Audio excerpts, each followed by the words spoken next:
Hey everybody, my name's Jason. Let's talk watches. Today we're going to do something a little bit different. I'm going to do a bit of a collector's profile. So I've invited my friend Peter down here to come down and discuss with us his love of watches, how he got started, things like that. So welcome, Peter. Thank you very much for coming. And thanks for having me on the show. It's great to be here. I'm glad you were able to make it down. Now, just so that everyone knows a little bit about you, can you give us a bit of your backstory, just so that we can find out how you got started? Sure. Well, I've been an active watch collector for just over 20 years now. I've been on places like Time Zone. I am one of the forum moderators for canwatchco.ca, the Canadian Watch Collectors Forum, so a shout out to them as well. I got into watch collecting originally because of a watch that my father owned and wore constantly for many years throughout my childhood. It was a watch given to him by my grandfather, and it was a reference 1601, I believe, Rolex Datejust with the white gold fluted bezel and the folded link bracelet, and that would have dated back to the early 1960s, a pie pan dialed example. I remember that watch well, wore it a couple of times, but unfortunately, since my father didn't keep up the bracelet very well, it eventually failed on him while he was sailing. However, one of the watches that's not here today is now on his wrist, passed from me to him. It was a reference 16570.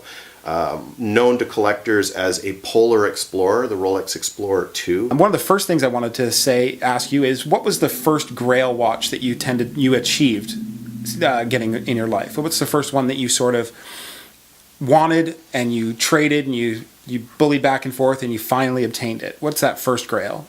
That goes back to approximately the early to mid 90s. I was in the Canadian Forces at the time, and I was actually in the Glebe and found myself unwittingly in the middle of the Great Glebe Garage Sale. It's a neighborhood-wide garage sale that is known throughout Ottawa, my hometown, as being a place to go to find stuff. I had no idea that I would find in this garage sale a box similar to this one here with masking tape on the cardboard outer box that said Rolex, see Barb. At the time, I was wearing a Tudor with an integrated oyster bracelet.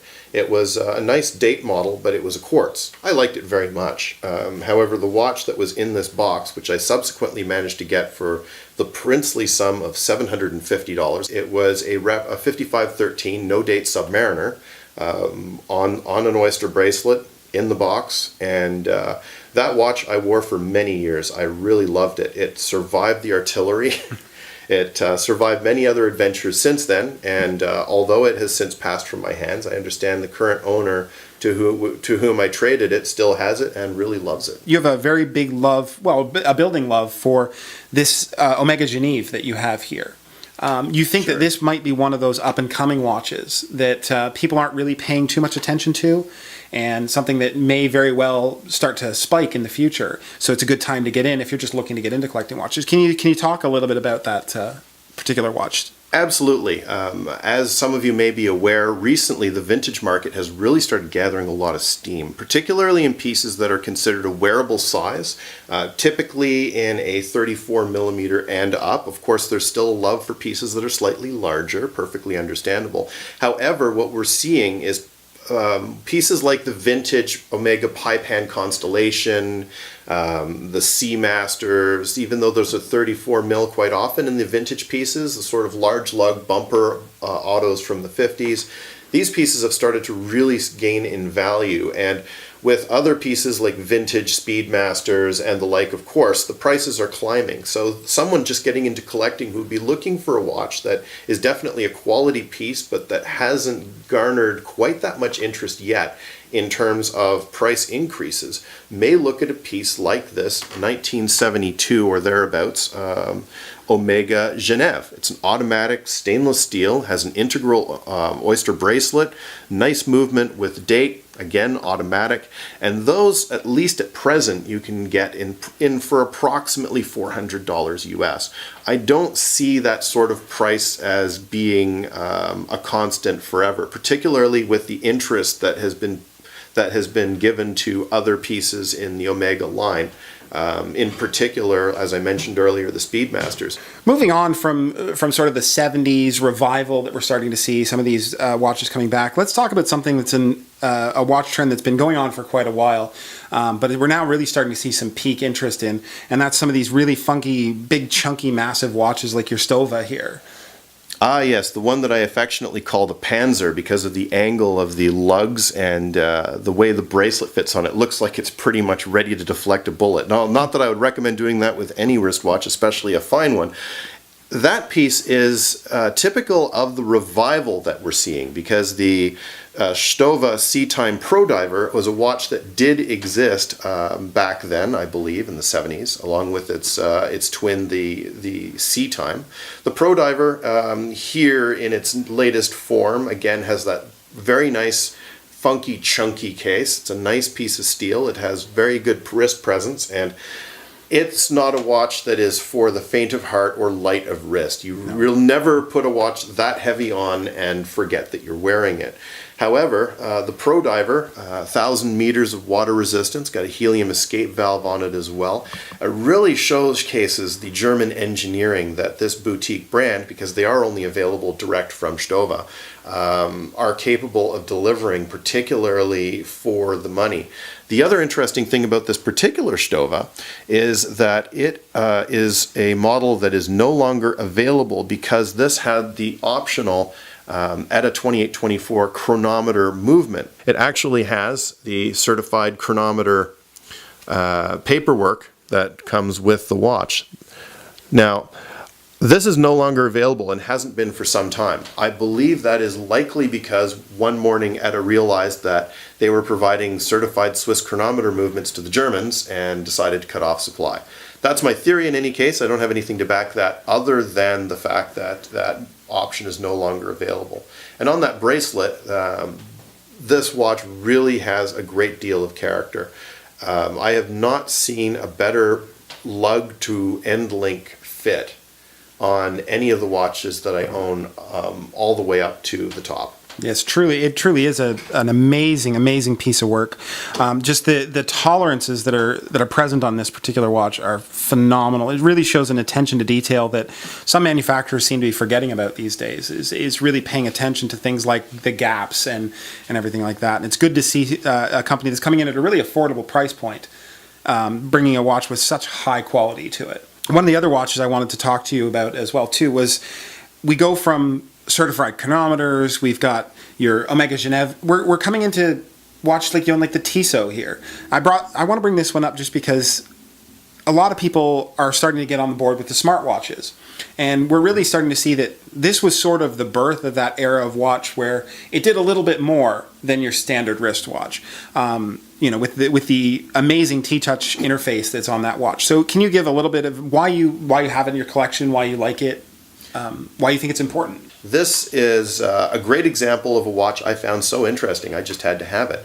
The Racing Touch is, I believe, the second generation of the T-Touch line, and it, unlike all of the other watches I have, actually invites you to touch its crystal and has a great deal of functions that are accessed through touching the crystal, from having a compass to, I believe this one actually has, it does have the chronometer. Split times. Chronograph, excuse me. Yes. Does split times, alarm, it's got the timer on it. Yeah, it's pretty incredible piece of machinery, including the compass. The compass is just the neatest feature on many watches. You see usually the add-on compass, where you've got sort of the one that sort of snaps to the NATO style bracelet, sure, or is integrated, such as Breitling has it on a few of their watches, where they've got the integrated on the emergency, I think, and I think they're doing it on a couple of the Navitimers as well too. Yeah, but this one, it's actually the hands that become. I couldn't stop playing with it. Once I figured out the compass function and I started moving it around and watching the hands continue to point to magnetic north, it's something that no other watch I have seen, at least myself, is able to do. And that really endeared it to me. Yeah, it's really great when a company comes out with something so interesting that you've really, even as what some might consider, some might say, if you were a jaded watch collector, you can still look at this and go, well, that's just incredible that they've created all these interesting features using capacitive touch and all this stuff in a watch that still looks really good. still functions really well, and just gives you some features that are over and above what you'd normally expect in a watch. And it certainly embodies the fact that companies like Tissot, although they do produce some great vintage revival watches like the Viso Date, which would be high on my list if I didn't already have quite a few vintage and vintage inspired watches, they are still able to produce a piece that is so cutting edge, so avant-garde, daring, and innovative. Next up in the line, I'd love if we can go over this guy right here. This beautiful Rolex that you have right here. I'm a big fan of the Datejust. I always have been. You now know because you own one of my old Datejusts now, but not this particular one, but another one. Can you tell us a little bit about this? This has a great story behind it. Sure thing. I'm only the second owner of this particular Datejust. It is a reference 16220, and it's actually a first production run watch. My friend with whom I traded a solid gold Omega for it some years ago provided me with this. It's full kit, box, papers, chronometer, certificate, warranty, absolutely everything. What's interesting is that at the time that he ordered it, the watches that were on display were the previous models. I believe that would have been the 1601 series. 1601. Right.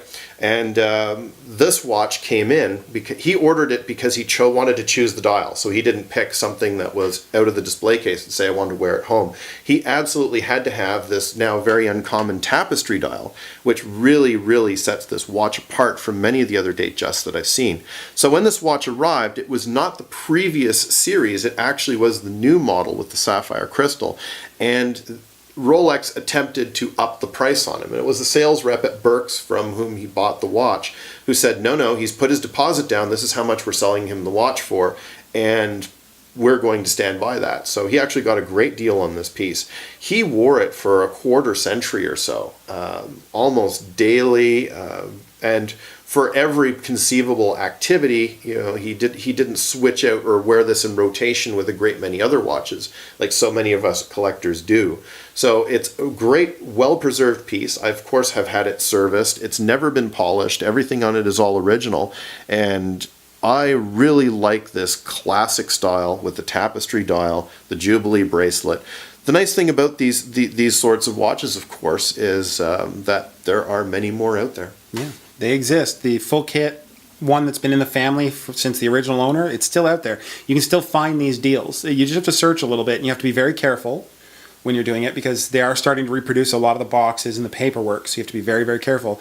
But usually you can find these things floating around all the time on Chrono24, trading sites, things like that. I just wanted to talk to you about a couple more of your watches, if I can. Sure. The first is this Longines that you have here. I love the story behind this watch. I think our viewers will love the story behind this watch because it really is something special. I can't resist a good deal. I scour around looking for bargains, as many of us collectors do. There are some of us who just simply go, okay, I'm going to go to a vintage watch specialist or a dealer. Certainly if you're just getting into this sort of thing, highly recommended. Of course you will pay a premium, but what you're paying for is peace of mind. I was in a Salvation Army of all places, and they had a little wicker basket under the counter that contained a jumble of watches, and I asked to see the basket on a whim. So they brought it out, and there were the usual $10 brand new quartz watches that are all beat up and have dead batteries. Very, very little gold amongst the dross. But what I found in the bottom of that basket was this watch. It had no crystal, no strap, one of its hands was missing, and the dial was encrusted with things that I would normally describe using a stream of four-letter words that I will spare our viewers. However, when I gave the signed winding crown a twist, it started to tick. So what I did was I immediately brought it home, packed it up, shipped it off to a vintage watch specialist watchmaker whom I know, who has a vast inventory of parts for vintage watches.